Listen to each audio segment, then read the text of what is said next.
자, 오늘은 대한민국 정부 수립의 의미를 알아보도록 하겠습니다. 자, 지난 시간에 미소공동위원회가 결렬되면서 미국이 한국의 문제를 국제연합, 유엔에 넘겼다고 이야기를 했었죠. 이처럼 정부 수립 방법을 둘러싼 혼란 속에서 국제연합, 유엔은 남북한 총선거로 통일 정부를 수립하기로 결정했습니다. 자, 또한 국제연합에서는 이를 위해 선거를 공정하게 관리하려고 한국임시위원단을 조직해 한반도로 보냈습니다. 자, 그러나 소련은 미국과 견해가 달리 한반도에서 미군과 소련군을 철수하자는 방안을 제시하며 38도선 북쪽으로 소련이 관리하고 있던 지역으로 한국임시위원단이 들어오지 못하도록 하였습니다. 자, 이에 선거가 가능한 남한만이라도 총선거를 하자고 주장하는 쪽과 통일정부를 수립하기 위해 좀 더 노력을 하자는 쪽의 주장이 대립을 했는데요.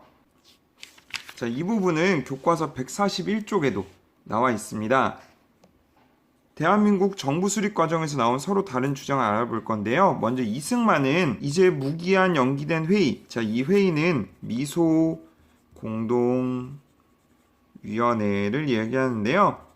자, 이게 새롭게 다시 열릴 기색도 보이지 않고 통일정부를 몹시 기다리지만 잘 되지 않을 것 같으니까, 통일정부를 수립하는 게 뜻대로 되지 않을 것 같으니까 우리 남쪽만이라도 임시정부 혹은 위원회 같은 것을 조직해서 38도선 이북에서 38도선 북쪽에 소련이 물러나도록 해야 한다.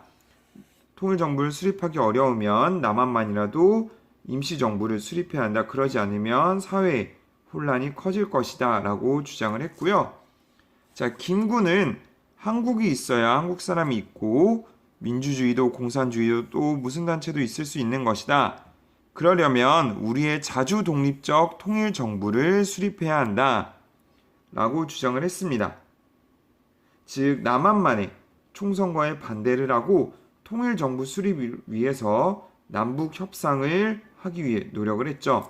시간이 걸리더라도 반드시 통일정부의 수립을 위해 계속 협상을 할 것이다 라고 주장을 했습니다. 자, 여러분은 이 두 주장을 한번 살펴보고 각각의 주장하는 내용이 무엇인지 정리해 본 다음에 여러분의 생각을 한번 써보시면 좋을 것 같고요. 앞서 살펴본 것처럼 김구는 통일정부를 수립하기 위해 이제 북한에서 열린 남북 연석회의에 참석하여 연설을 하기도 하고 북한 지도자들을 만나면서 통일정부를 수립하려고 노력했지만 그 목적을 이룰 수는 없었습니다. 그래서 결국 국제연합은 남한에서만 총선거를 하기로 결정했고 1948년 5월 10일에 국회의원을 뽑는 첫 번째 민주선거가 실시됩니다. 자, 이 선거는 민주적인 절차로 이루어졌으며 만 21세 이상 모든 국민이 선거권을 가지고 최초로 국회의원을 뽑은 선거이고 투표율이 90%를 넘을 정도로 국민들의 관심이 높았는데요. 자, 교과서 140쪽 사진을 보시면 선거 포스터에 막대기나 그림들이 나와 있는 걸 알 수 있습니다. 당시에는 글을 읽거나 쓸 줄 모르는 사람들이 많았기 때문에 투표용지에 그림이나 막대기를 그려 넣기도 했습니다. 5월 10일 선거로 구성된 제헌국회, 즉 우리나라 헌정사상 최초로 구성된 의회로 헌법을 제정했다라는 의미로 제헌국회라고 하는데요. 자, 나라 이름을 대한민국으로 정하고 7월 17일에 3.1운동과 대한민국 임시정부의 독립정신을 계승한 제헌헌법을 공포하였습니다. 자, 헌법이 무엇인지는 우리 1학기 때 배운 내용 다시 한번 떠올려 주시고요. 자, 제헌국회의원들은 이승만을 초대 대통령으로 선출했습니다. 자, 지금은 우리 국민들이 직접 대통령을 뽑는 직접 선거를 하지만 당시에는 헌법에 따라서 국회의 간접 선거, 즉 국민들이 뽑은 국회의원들이 대통령을 선출하는 간접 선거를 거쳐서 이승만이 우리나라 초대 대통령으로 선출됐고요. 광복 3주년을 맞는 1948년 8월 15일에 대한민국 정부가 수립되었다는 것을 국내외에 선포했습니다. 자, 대한민국 정부의 수립은 대한민국 임시정부의 전통을 이었으며 우리 민족의 오랜 염원이었던 독립정부를 수립했다는 점에서 역사적 의미가 있습니다.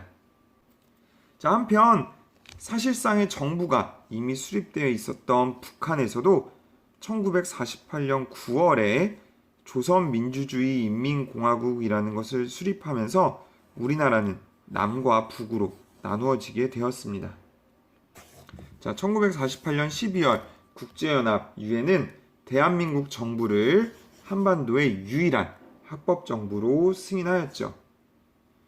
남한에서만 총선거를 실시한 까닭, 우리 지금까지 살펴본 것들을 바탕으로 여러분의 생각을 정리해 주시고요. 자, 지금까지 대한민국 정부 수립의 과정을 알아봤습니다.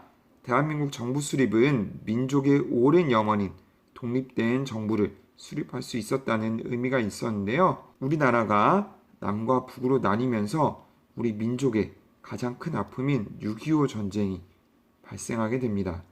다음 시간에는 그 6.25 전쟁의 과정과 결과를 같이 알아보도록 하겠습니다.